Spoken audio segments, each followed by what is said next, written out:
ESPN NBA insider Rick Bucher, her first reported that story, joins us now. And so, Rick, the Cavaliers fire a coach who took them to the playoffs 5 times, that matched only by Lenny Wilkins in team history, but no titles, and some reported issues between Brown and the players during the course of that Boston Celtics series.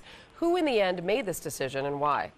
This is driven by owner Dan Gilbert. He has made a pledge that he's going to bring a championship to Cleveland, and obviously to do that he's got to keep LeBron James, and he's got to give the appearance that they are moving closer, not farther away. And when you add in the issues, the defections in the locker room, this is not something that GM Danny Ferry wanted to be party to, but considering where the stakes are and what their goal is, they simply had no choice.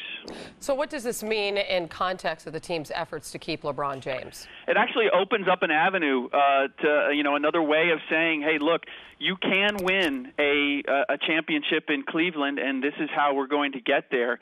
It's not going to be easy, but certainly it's another carrot to hang out there to say we are getting better, and we are going to find a way to make this possible for you here.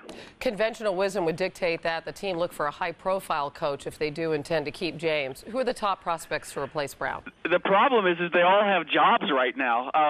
Phil Jackson has been mentioned, but the San Antonio tree that Danny Ferry comes from and that Cavs organization is built on doesn't really, it's oil and water with Phil Jackson, and he would be available at the end of the year.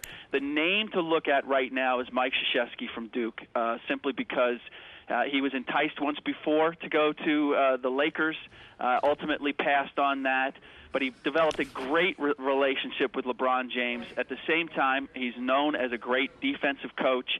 Until he says no, I would put him at the head of the list. So what would it take to get Coach K there?